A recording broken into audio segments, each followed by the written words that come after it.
1절에서 4절입니다. 구약 1303쪽에 있습니다. 하박국 2장 1절에서 4절까지 한 목소리로 받들어 읽습니다. 내가 내 파수하는 곳에 서며 성루에 서리라. 그가 내게 무엇이라 말씀하실는지 기다리고 바라보며 나의 질문에 대하여 어떻게 대답하실는지 보리라 하였더니 여호와께서 내게 대답하여 이르시되 너는 이 묵시를 기록하여 판에 명백히 새기고 달려가면서도 읽을 수 있게 하라. 이 묵시는 정한 때가 있나니 그 종말이 속히 이르겠고 결코 거짓되지 아니하리라. 비록 더딜지라도 기다리라. 지체되지 않고 반드시 응하리라. 보라, 그의 마음은 교만하며 그의 속에서 정직하지 못하나 의인은 그의 믿음으로 말미암아 살리라. 아멘. 오늘 하박국 2장 1절에서 4절까지의 말씀을 가지고 나의 파수꾼이라는 제목으로 여러분과 함께 은혜를 나눌까 합니다. 저는 군 생활을 교도소에서 근무했어요. 이것이 저의 일생에 많은 교훈을 줬습니다. 그래서 오늘 교도소 얘기를 조금 해보려고 하는 것입니다. 교도소 근무 중에 제일 중요한 근무 중에 하나는 감시대 근무입니다. 감시대. 제가 근무했던 교도소는 감시대가 5개가 있었는데 그 중에 사감시는 이제 여자 수용소를 감시하는 곳이기 때문에 근무자가 없고 4개 5감시까지 해서 4개를 이렇게 돌아가면서 2시간씩 근무를 해요. 그런데 이제 새벽 야간조 마지막 근무자로 이제 투입될 때 자주 생각했던 묵상했던 성경 구절이 하나 있습니다. 그것은 시편 130편 6절 말씀이에요. 마지막 근무자는 4시 6시 근무자인데 이때가 되면은 배도 고프고 또 제일 겨울에는 추울 때잖아요. 그러니까 아침을 기다리는 거예요. 여름에는 그때쯤 이제 동이 터오기 시작이잖아요. 그래서 이 구절을 자주 생각하고 묵상을 했는데 내용은 이렇습니다.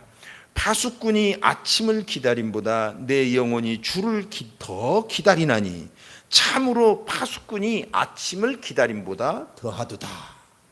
파수꾼, 이게 이제 감시대 근무자를 뜻하죠. 파수하는 사람. 여러분, 성도는 영적 파수꾼이다. 명백하게 성도에 대한 많은 이미지가 성경에 있습니다. 양으로도 표현도 하고 군사로도 표현도 하고 이 몸의 한 지체로도 표현도 하고 하나님의 자녀로도 얘기도 하고. 근데 그 중에 한 이미지가 바로 파수꾼이라는 이미지입니다. 이 대단히 중요한 이미지예요. 저희 이단 여호와 증인들이 늘 들고 다니는 파수대 그거 말고요. 그건 이단입니다. 우리 성도들은 이 영적 파수꾼입니다. 누구 특정한 사람이 아니라 우리 모두는 다 영적 파수꾼이에요. 오늘 하박국서를 읽었는데 2장 1절을 보니까 내가 내 파수하는 곳에 서며 성루에 서리라 그랬어요. 파수하는 곳, 성루가 뭡니까? 이 성의 이 구석구석에 있는 누각인데 이게 감시대예요. 감시대. 파수대예요. 파수대. 여기에 파수하는 사람으로 서겠다는 것입니다. 아니, 선지자가 왜 그런 말을 갑자기 하는가? 오늘 이제 그것을 살펴보는 것입니다. 여기에서 하박국은 큰 깨달음을 얻고 하박국 3장 17절에서 18절 그 유명한 말씀으로 우리에게 전해줍니다. 그래서 그 신앙의 본질을 발견한 것도 아마 이 파수대에서 파수꾼을 이 영적 파수꾼의 사명을 다하면서 깨달은 것이 아닌가라는 생각을 해봐요. 오늘 주제는 이 하박국 3장과는 좀 다르기 때문에 하박국 3장 17절에 18절은 여러분들이 개별적으로 읽어보시고 다음에 또 말씀을 나누도록 하겠습니다.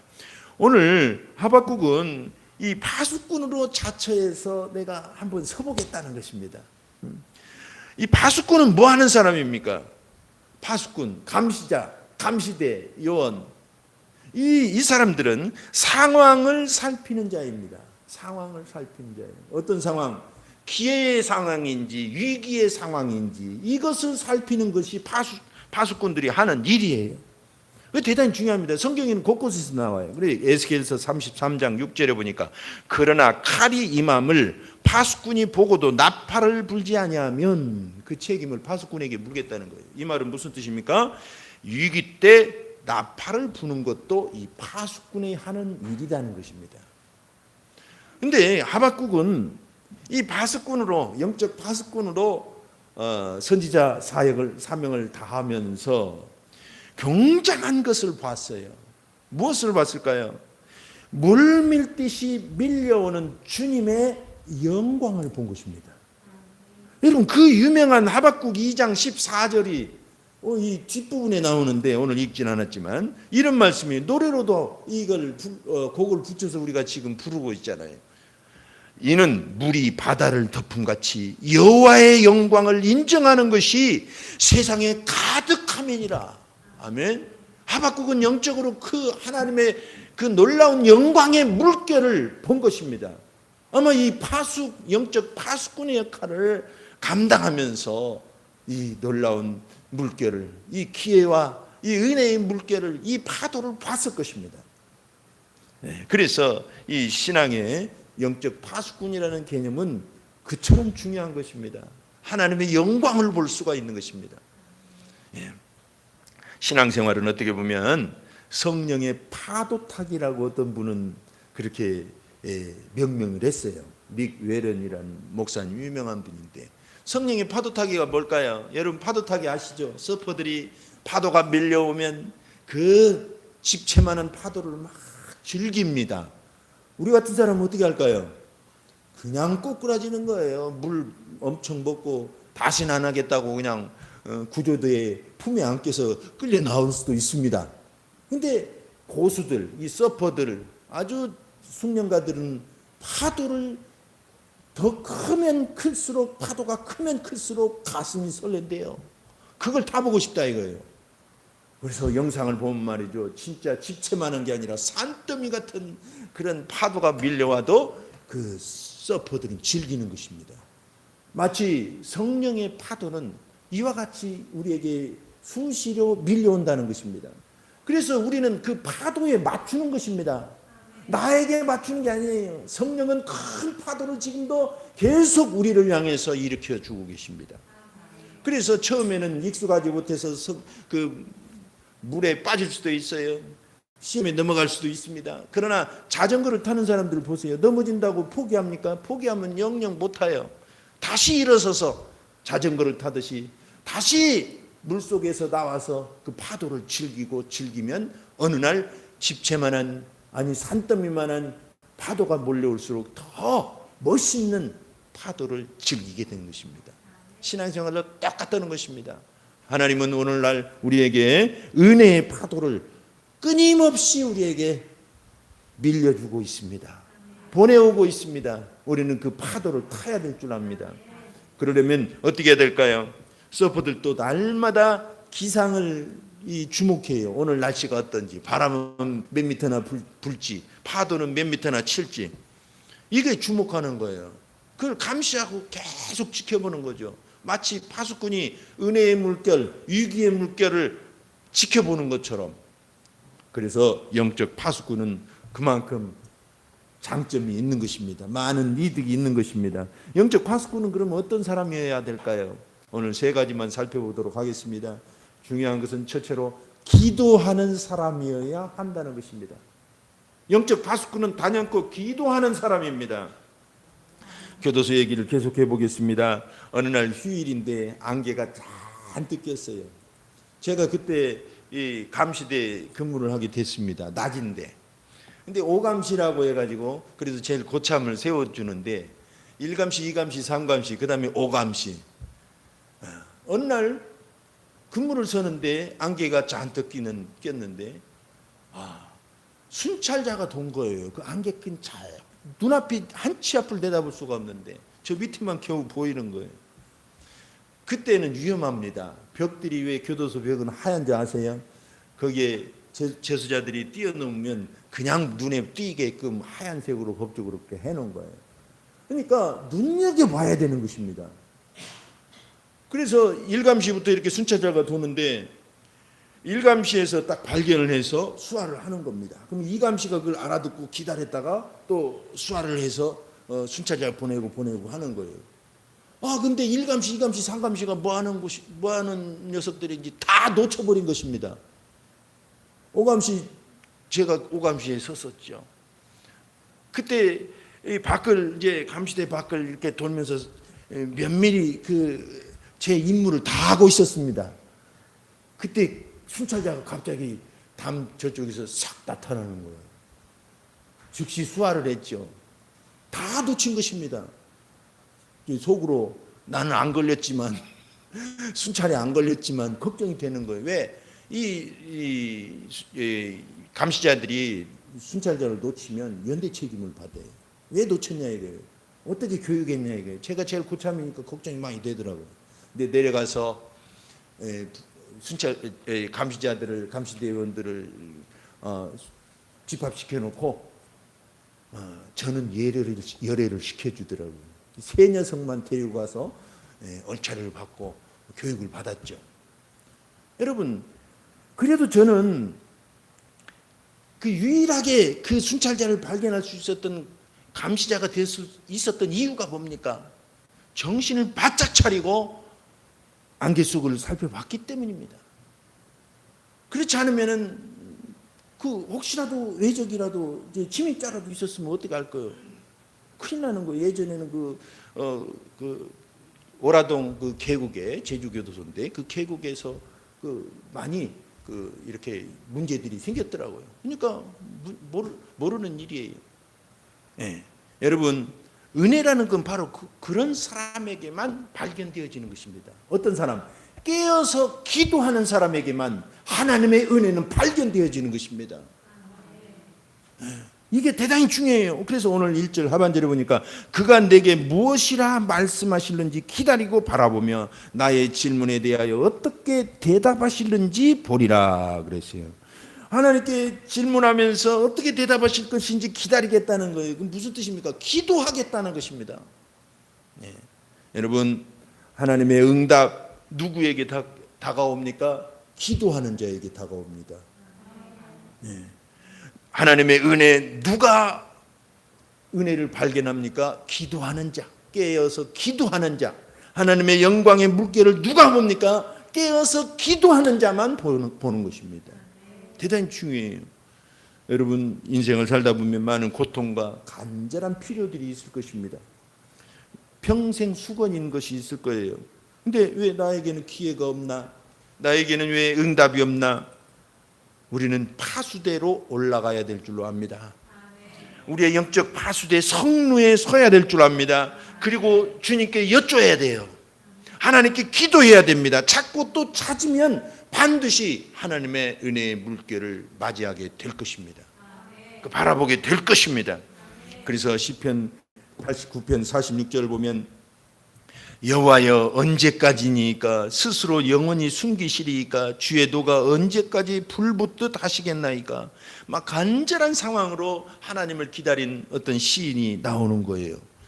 그래서 파수꾼의 자세는 단연코 하나님께 질문하고 하나님께 기도하고 깨어서 하나님의 응답을 기다리는 자입니다. 하나님의 응답을 감시하는 거예요. 쉽게 말해서 쳐다보고 있는 거예요. 그래서 깨어있는 자에게만 응답의 기회가 온다는 걸 꼭 기억합시다. 우리는 10명의 처녀 얘기 아시죠? 그 중에 지혜로운 5 처녀는 깨어있어서 신랑을 맞이합니다. 그러나 5명의 처녀는 졸다가 기름을 준비하지 않고 있다가 그냥 놓쳐버리고 말아요. 우리는 깨어있으라는 말이 성경에 곳곳에 나와 있음을 우리는 알 수 있습니다. 어떤 사람은 그렇게 말을 합니다. 인생에서 기회는 3번 온다. 어떻게 생각하세요? 이건 굉장히 운명론적인 얘기입니다. 사람들이 낙심해 있을 때 위로하는데 혹간 쓰는지 몰라도 결코 이 인생에서 기회가 3번 오는 게 아니에요. 사주팔자는 그렇게 얘기할 줄 몰라요. 이 주님의 은혜의 물결, 하나님의 기회는 수시로 찾아옵니다. 우리에게 수시로 은혜의 파도를 우리에게 계속 밀어주고 계시는 것입니다. 그래서 요한복음 7장 6절을 보면 너희 때는 늘 준비되어 있느니라 그러셨어요. 그리고 고린도후서 6장 2절을 보면 보라 지금은 은혜 받을 만한 때요 보라 지금은 구원의 날이로다. 할렐루야. 야고보서 4장 2절에도 너희가 얻지 못하면 구하지 아니하기 때문이요 그랬어요. 우리가 못 얻었다고 생각된다면 이제는 구해야 됩니다. 기도해야 됩니다. 요한복음 15장 7절에도 무엇이든지 원하는 대로 구하라 그리하면 너희에게 그대로 되겠다는 뜻입니다. 주시리라. 아멘. 예수님께서 태어나셨을 때 베들레헴에서 예수님의 소식을 처음 알았던 사람들이 누굽니까? 바로 양떼들을 밤새 깨어 지키던 목자들이었습니다. 오늘날도 깨어서 주님을 바라는 사람들은 하나님의 은혜를 목격하게 될 줄 압니다. 그래서 에베소 6장 18절에 모든 기도와 간구를 하되 항상 성령 안에서 기도하고 이를 위하여 깨어 구하기를 항상 힘쓰며 여러 성도를 위하여 구하라. 아멘. 그래서 어떻게 깨어 있는가 예전에는 참 궁금했는데 바로 기도로 성령으로 깨어 있는 것이 우리가 깨어 있는 것입니다. 성도는 은혜의 물결을 기다리는 파수꾼입니다. 오늘도 하나님께서는 그 많은 파도를 우리에게 은혜의 파도를 몰아주고 계십니다. 우리는 기도를 통해서 은혜와 영광의 물결을 봅시다. 두 번째로 영적 파수꾼은 어떤 사람입니까? 말씀에 집중하는 사람이에요. 어디에 집중하는 사람? 말씀에. 저는 근무할 때 이제 이 교도대원들에게 세 가지 것은 꼭 필수적으로 소지하게 했어요. 첫째는 뭐냐면 작은 포승줄입니다. 보통 이 뉴스에 보는 그 포승줄은 상당히 굵잖아요. 근데 휴대용 호주머니에 딱 들어가는 가는 포승줄이 있어요. 그 포승줄을 소지하고 다니고 또 하나는 호루라기. 비상시에는 혼자 할 수 없을 때 호루라기를 불어서 교도대원들을 부르고 직원들을 불러서 함께 대처하도록. 그리고 또 하나 꼭 소지해야 될 게 있었는데 그건 뭐냐면 암기책이었습니다. 암기책자를 호주머니에 넣어 갖고 다니는 거예요.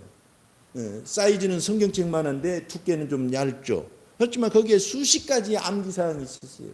그래서 수시로 검사를 하는 겁니다. 이거 머리 나쁜 사람 진짜 골치 아팠어요.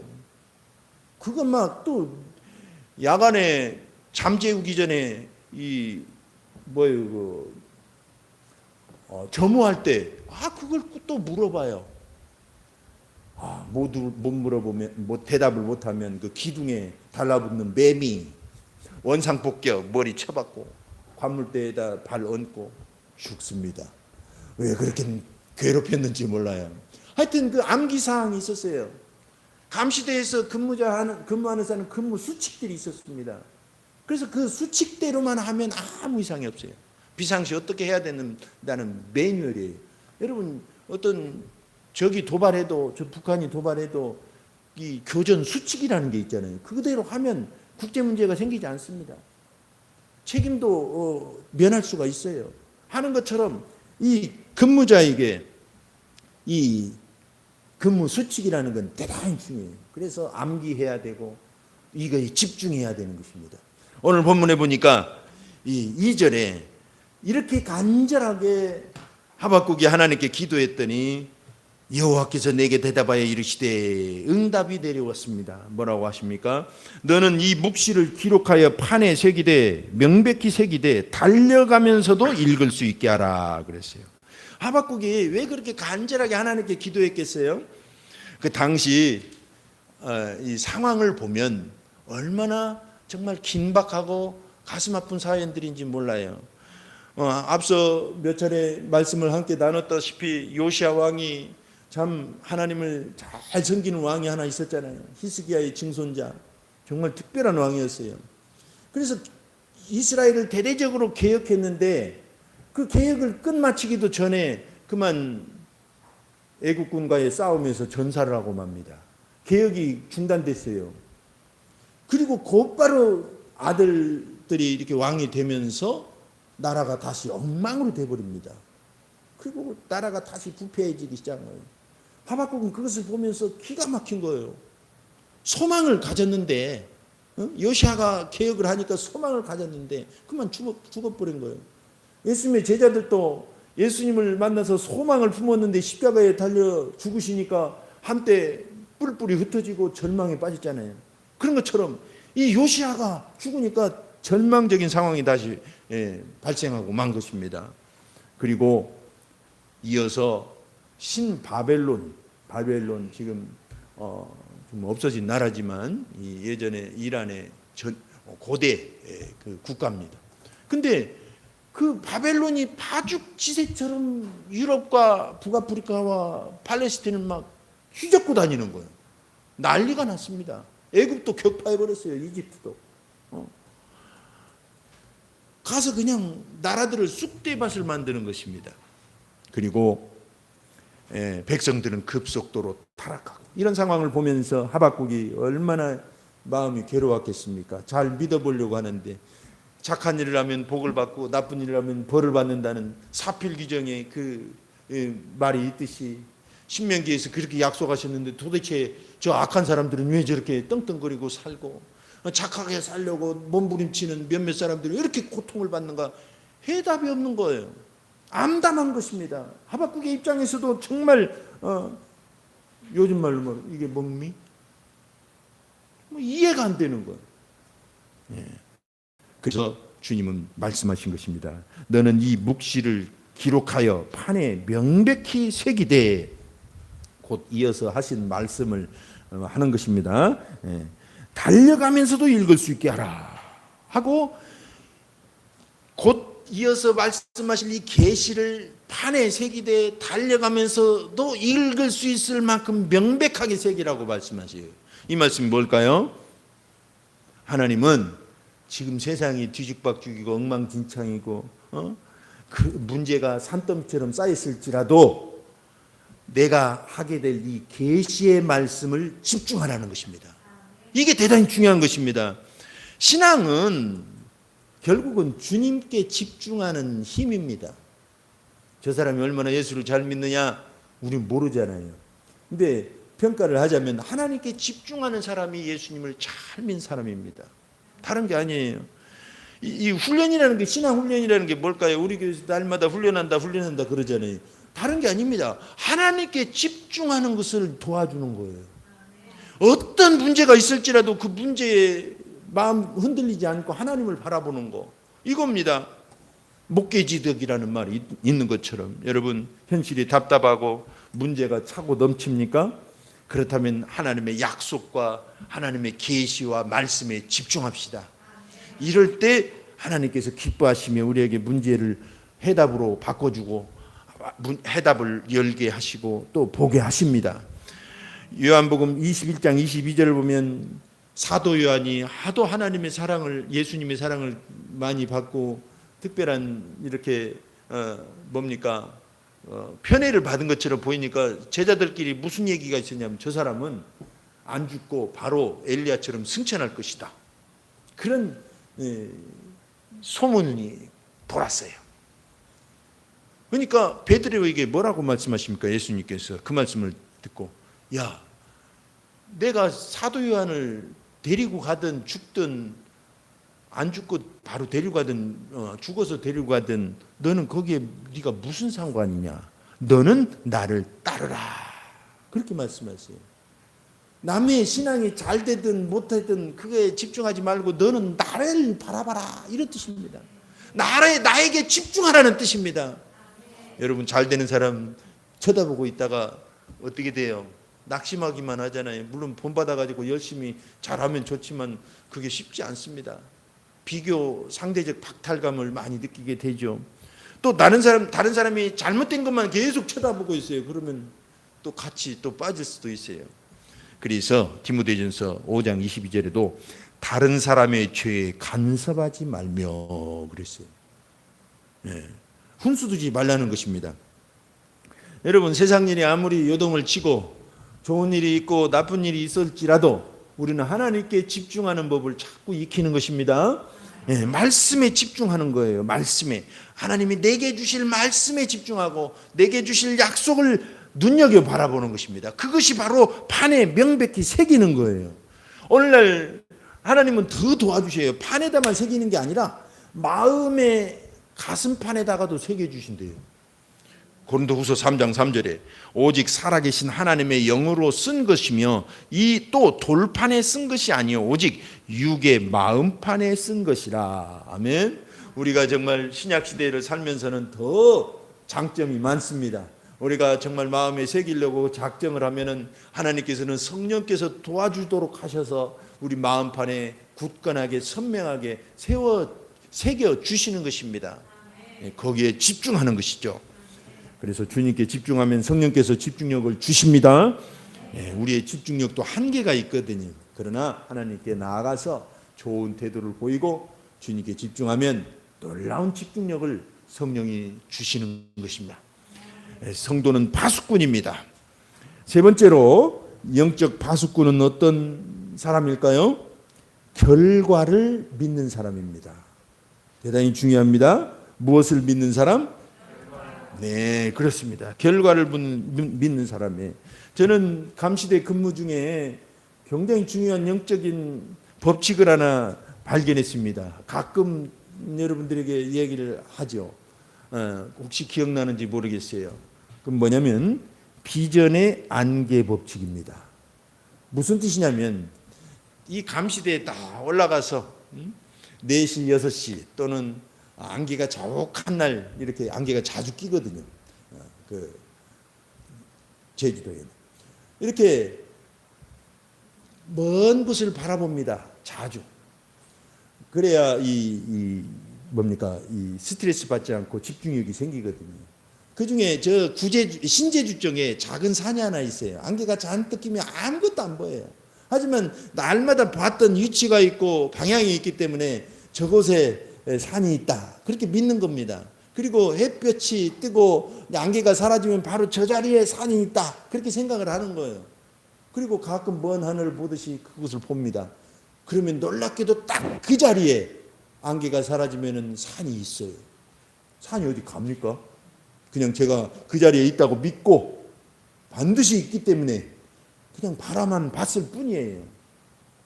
그때 크게 영적인 법칙을 하나 깨달았습니다. 우리는 하나님의 말씀은 변하지 않습니다. 하나님의 약속은 변하지 않아요. 하나님은 변하시는 분이 아닙니다. 우리는 때로는 안개가 자욱 낄 수도 있어요. 의심의 안개가 낄 수도 있고 상황의 안개가 낄 수도 있고 문제의 안개가 낄 수도 있어요. 하지만 우리는 끊임없이 한 방향과 한 초점을 바라보고 있으면 지금은 안 보일지라도 햇볕이 뜨고 안개가 사라지면 반드시 그곳에 하나님은 계시고 하나님의 약속은 머물러 있는 것입니다. 이게 비전의 안개 법칙이에요. 괜찮은 법칙이죠. 여러분 쓰셔도 됩니다. 자, 오늘 3절에서 4절까지 보면 하나님 말씀하십니다. 더딘 것 같지만 반드시 속히 응답하신다는 것입니다. 3절을 보면 이 묵시는 정한 때가 있나니 그 종말이 속히 이르겠고 결코 거짓되지 아니하리라. 비록 더딜지라도 기다리라. 지체되지 않고 반드시 응하리라. 이게 무슨 계시일까요? 너희가 그렇게 고통받는 바벨론, 저 바벨론을 반드시 응징하시겠다는 것입니다. 진짜 망했잖아요. 고대 바벨론 바로 망했습니다. 좀 흥한 듯 하더니 바로바로 망했어요. 여러분 우리 인생에서도 보면 다급하고 어떤 문제를 보면 산더미처럼 나 앞에 버티고 있어서 아무도 그 문제를 이길 수 없는 것처럼 보입니다. 그때 겁을 먹으면 안 됩니다. 이 문제는 반드시 복이 되어서 돌아올 것이다. 반드시 이 문제는 사라질 것이다. 그렇게 믿는 것이 우리의 믿음인 것입니다. 그러면 기다리면 집중하면 정말 그 문제는 복이 되어서 우리에게 오는 것입니다. 할렐루야. 예. 여러분 우리가 아무리 다급하고 어려운 문제가 닥쳐오더라도 부하 뇌동하시지 맙시다. 예, 승리를 믿는 거예요. 반드시 된다는 하나님의 계산이 딱 나와야 되는 것입니다. 예.